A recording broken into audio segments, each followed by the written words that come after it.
Welcome to the session on gender equality. There's been a shift in our attitudes towards gender equality recently. The COVID-19 pandemic, the release of Human Rights Commission Respect at Work report, and the Morrison government treatment of women have been front and centre like never before. Today, we're going to hear from three remarkable women who are experts in their field. I'm going to give each one of them a short introduction, and then we'll hear from all three guests before I invite Ange to facilitate a Q&A. If you have any questions whilst our speakers are talking, please write them in the chat, and we'll get through as many as we can at the short Q&A at the end. Our first speaker is Professor Rae Cooper, who's an expert in gender, work and employment relations from the University of Sydney. Professor Cooper-Rae will set the scene and in reference to the recent research highlighted in the disproportionate impact of COVID-19 on working women, which is why it's been referred as the pink recession. Our second speaker is Alison Pennington, Senior Economist at the Centre for Future Work. We've heard it being said by the Morrison government provided a blue response to the pink recession.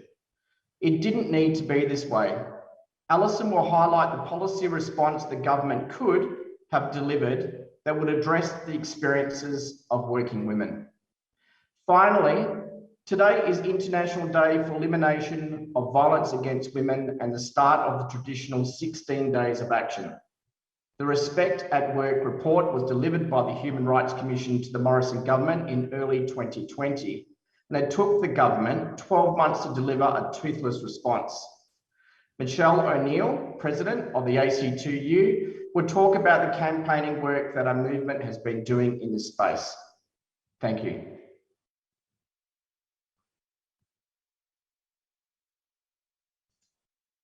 Over to you, Professor Cooper. Thanks, sorry. I just absolutely somehow managed to remove Zoom from my view. How are you all? Thanks for inviting us to come and speak. Thanks for that intro, Adam. I'm on Gadigal land today, unceded, and I pay my respects to Aboriginal elders and any Aboriginal people who are here with us today. Nice to see you all. Worked with the FSU over the years, and I know you do some wonderful things for your members, and it's a really important organisation. So it's nice to be back again. Thanks for the invitation, Ange.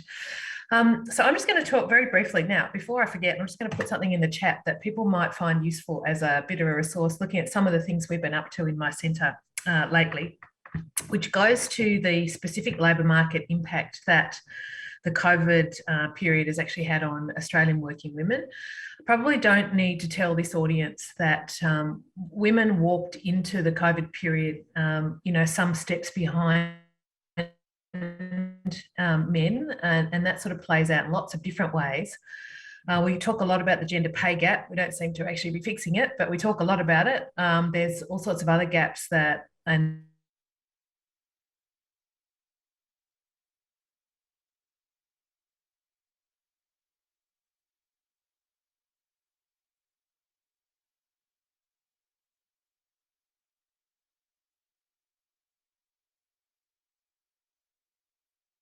that's exacerbated.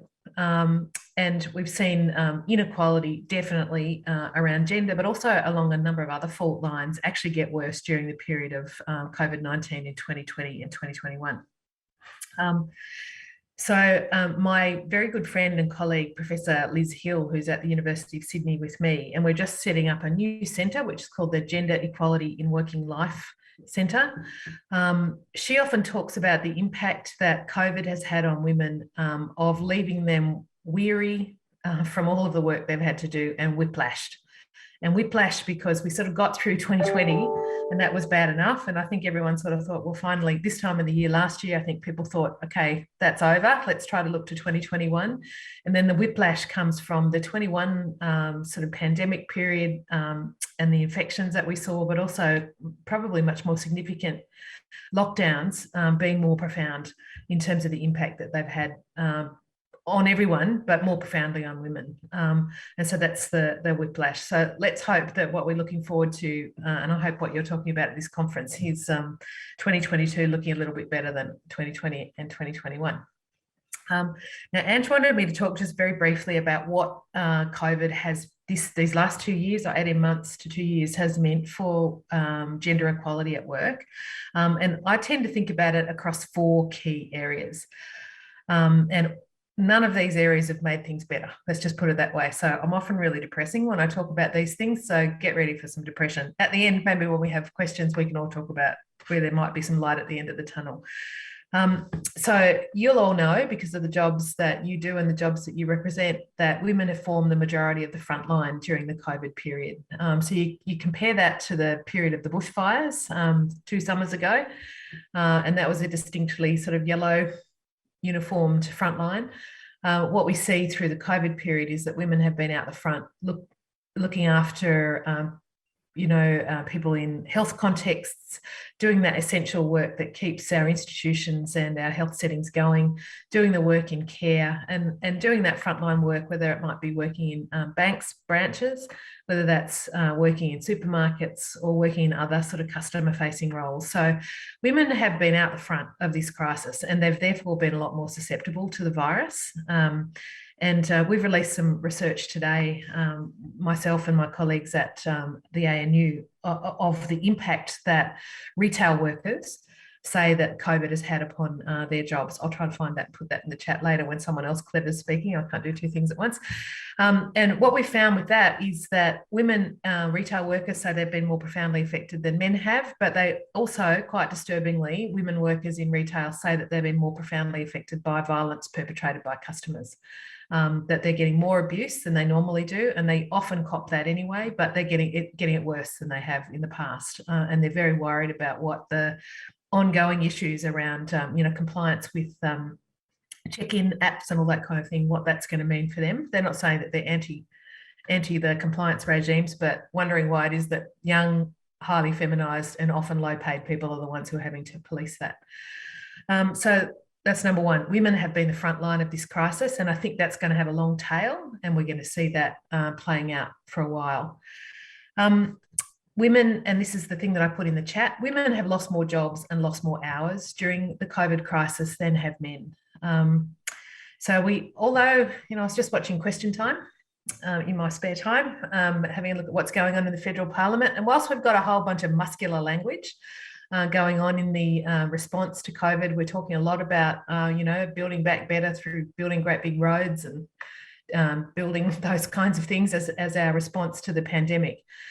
Obviously really important to pump the economy, to invest in infrastructure, but we certainly are not answering the question that has been asked by the experience of COVID in the labour force, and that is that women have lost more jobs, more hours, and that means more earnings through the period of COVID. And that's partly about the places and the sectors in which women have worked. So they tend to be in areas where that shut the quickest, I suppose, because of the impact of the virus. But it's also about the types of contracts that women tend to be employed on. Women are more of the casual workforce than men. And all of that has a big impact. Now, I'm particularly worried about young women. So we know that young women have been absolutely slammed in this crisis, and any labour market economist you talk to will talk about the impact in recessions or big crises like this in terms of scarring across the life course and the career course, and what that means for earnings and progression over time. And we saw that in the 91 early 90s recession. We've got to sort of look out for that, because it's going to be a distinctly feminised impact in terms of not just right now, but actually in terms of recovery. And that's compounded by things like early access to super, which women did a lot of. Those of you who, like me, have had the pleasure of having children in your home through the period of the COVID-19 crisis will know that there's been a hell of a lot more work going on at home unpaid than there normally has been. And all of the research evidence suggests that most of that work, not all of it, but most of that work has fallen to women, and it's unpaid work. So that's especially when early childhood education and care services have been shut, or when schools have been shut. So we know that women walked into COVID-19. There was always a gender pay gap at home. gender work gap at home, unpaid work gap, sort of looked like this when we walked in. So you got men doing this amount of work and women doing this amount of work. And women have traditionally done more than men at home. Men did more during COVID. So they stepped up the hours that they're working. But what happened to women is they're right up here. So the gap in the unpaid work that's going on at home has the inequalities there have actually increased. And that's because of the pressure that's come in from outside and the need to look after families and little kids and others has really put pressure on what people are able to do at home and how they're having to manage all of that for themselves, but also for their employers. A lot of research that's coming out of the UK suggests that the workers who are the frontline workers, in fact, have found that the most difficult to manage of all, because they've got the frontline work going on, which is in more demand. They've got the need to do care for people at home on top of that as well. And so that makes for a pretty tough mix, especially when it's pushed onto individual people in families. And the fourth thing that we look at in terms of the impact of COVID has been what people are referring to as the shadow pandemic. And that's where there seems to be some really emerging evidence, which is a bit worrying, about the lack of well-being of women coming out of this period. So we've got very tired women. We have women who have been burning the candle at both ends, trying to keep everything going in terms of the paid work and the unpaid work, or the loss of jobs and the unpaid work at the same time.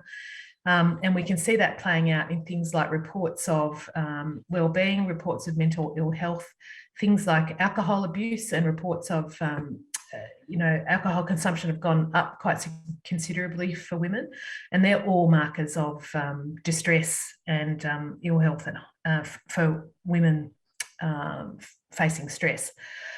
Sadly, we also know from some of the research that's coming out of ANROS, which is a research organisation that deals with violence against women. We know that violence against women at home has increased quite significantly through the period of the lockdowns. And that includes both overtly physical behaviour, but it also includes harassing and menacing behaviour at home. So that's a mix of things that I told you was going to be depressing. But put together those four things and overlay that with the fact that women walked into the crisis of 2020 and 2021 really in a situation behind men, and that makes for a pretty explosive mix of this having not been a very good time for women.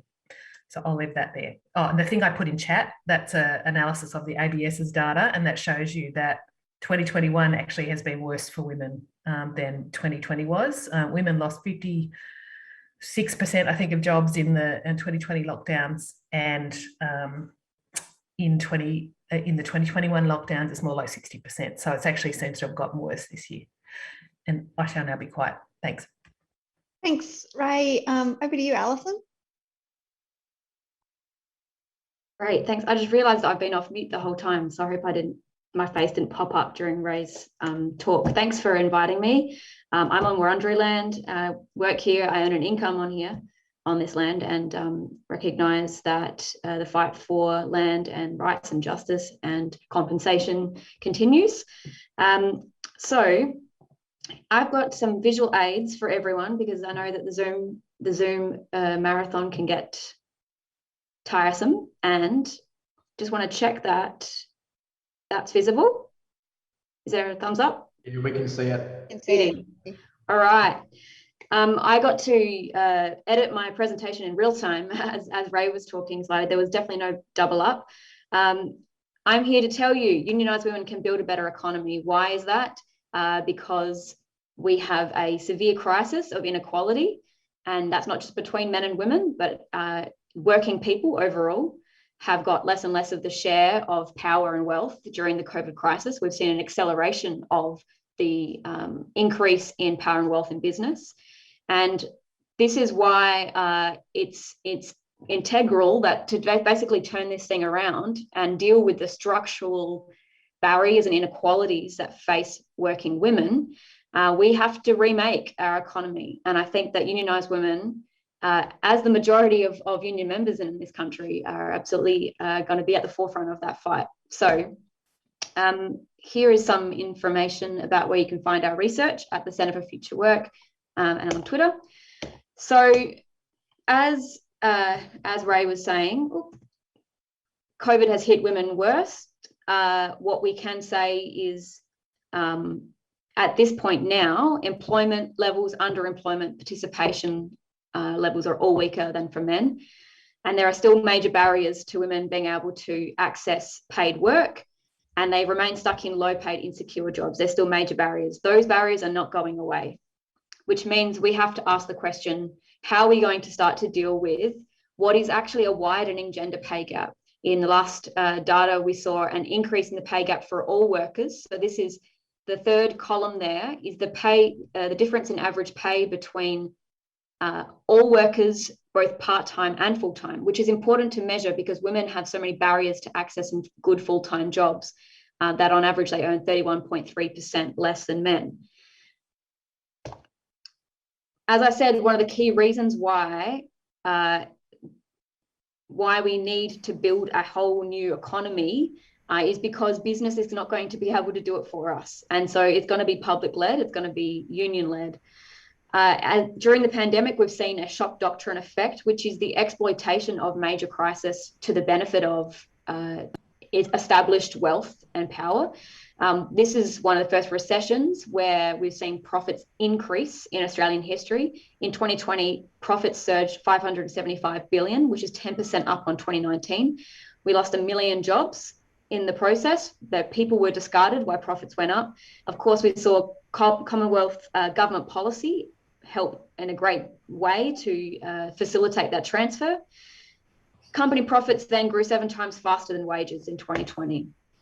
The profit share of GDP we now see, so that is profit share of all of the national income being and all of the value being produced across the economy by working people, is now at a record high of 29.2%, double the rate of the 1970s, where we know union membership, union density was much higher in those times. So the other counter to that picture is, well, that's less and less share going to labour. And this is a graph of labour's share of all of national income produced. That's salaries, wages, superannuation payments. In our most recent data, we see labour is receiving a record low percentage of GDP. And from the horse's mouth, previous Finance Minister Cormann did say to us, none of this was an accident, it was by design. It was actually a feature of our economic architecture. And our industrial relations system is jigged in such a way to ensure that workers take less and less home, and the insecure work, insecure workers being one of the, what I want to say, the word is, the sledgehammer that's basically cut the egg open and made workers weaker and less able to unionize. And that's a big part of this agenda. So the question is, can business lead us out of this crisis? This is one of the most important graphs you will see to answer this question. What is the proportion of profits that business are pocketing right now from big employers such as yours into new investment, new jobs, a future horizon in Australian business? It is at record lows, 10.6%. So this is where we have to talk about what a national economic reconstruction in Australia could look like. I worked with the ACTU to support them to produce this report on the costs of COVID on women and how women can lead an economic reconstruction. What are the principles of that reconstruction? Well, we have to acknowledge that this pre-pandemic normal was neither acceptable nor sustainable. Since the 1950s, we've come a long way. Since conservative norms said that women's job was to work unpaid in the home. We have fought for decades to get access to paid work, but we have to acknowledge that our entry into paid work has been on a fundamentally lower level. We've been treated second rate, and we see that in both the pay gap, our concentration in low wage, insecure industries, the ongoing barriers that women face to being able to access paid work through a poor paid parental leave scheme that enforces primary and secondary earners, bad family flexible arrangements, ongoing discrimination in the workplace, and of course, high cost early childhood care and education and other care services, which mean that women can't actually easily access the affordable care that they need in order to be able to free them up to work.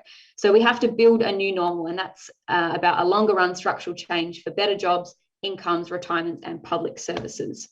So what are some key elements of this ambitious program of public spending that has to reflect the real economy? We recently lost a giant in Australian history, Stuart McIntyre, who has written a brilliant book about Australia's experience of the Reconstruction period in the 1940s after the Second World War. Not wanting to go back into the Depression, we need to think about the scale of a reconstruction, but one that reflects the real economy, where women are a major feature, permanent feature now of the paid labour workforce. So some key elements are investing in social infrastructure as building blocks of our gender inclusive recovery.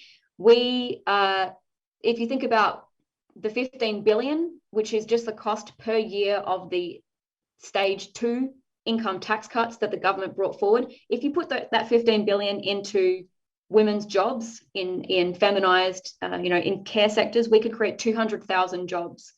We now know there are 175,000 women who want to work, who are available to work, that cannot because they're caring for children or family. Free public early childhood care and education.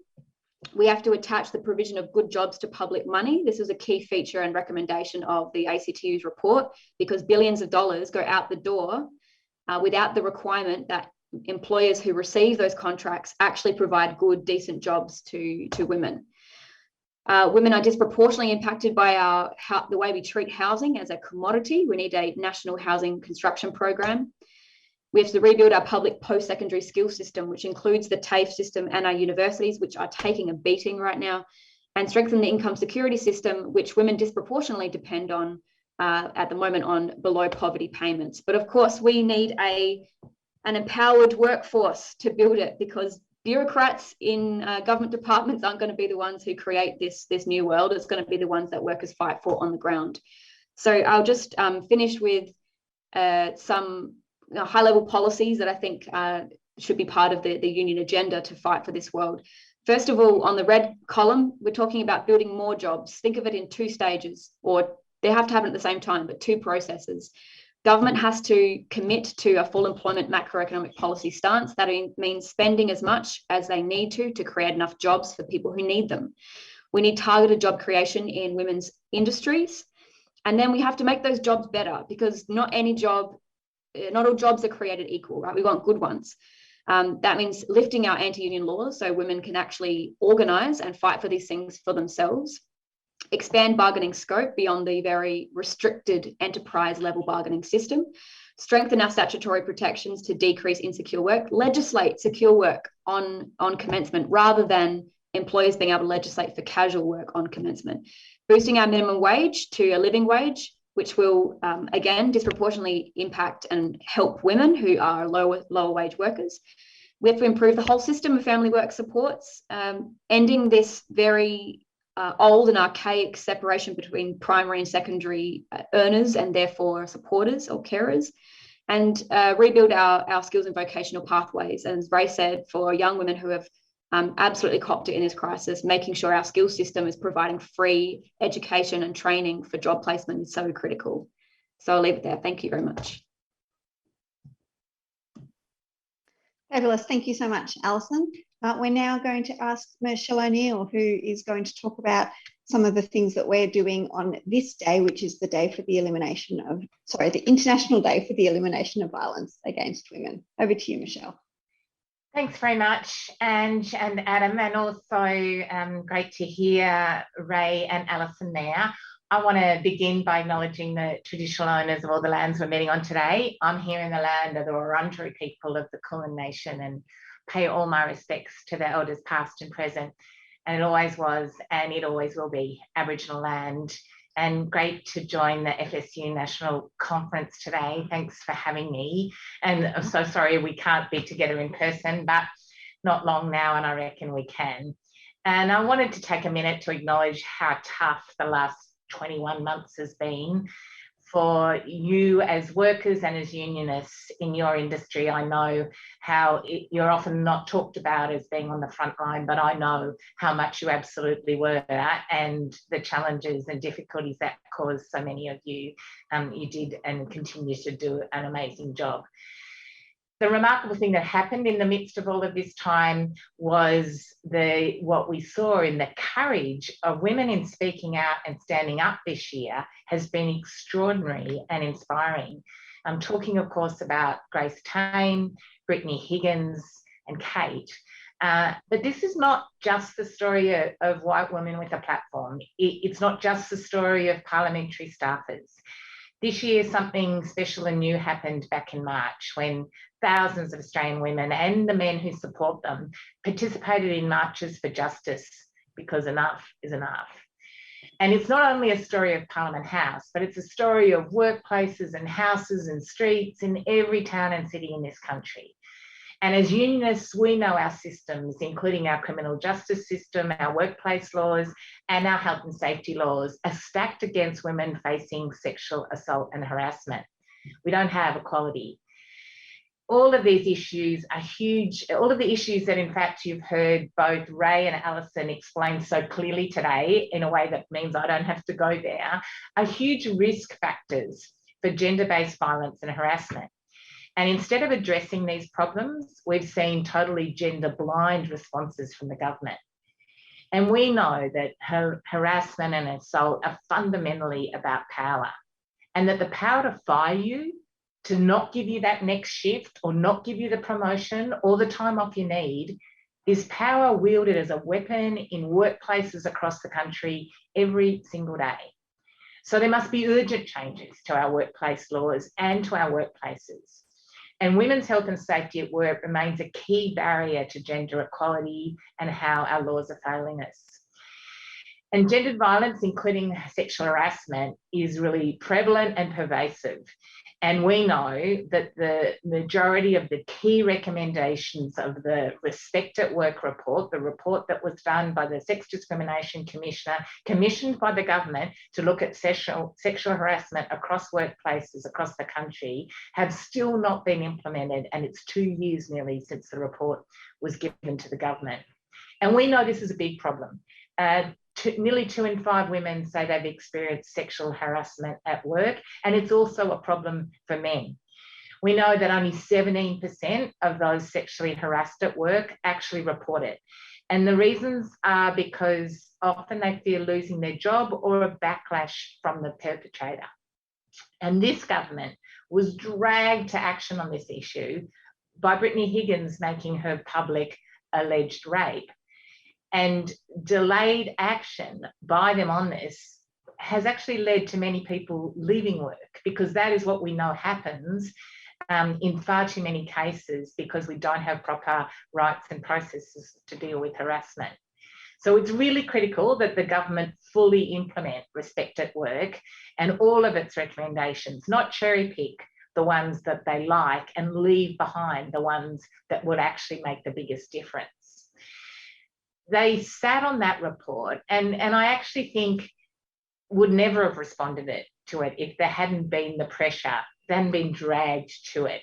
And then when they did respond, they said they accepted all the recommendations, but that actually wasn't true, because when you look at the detail of what they released and then what they put to Parliament earlier this year, we see that they've left out the ones that really make a difference to give women stronger rights.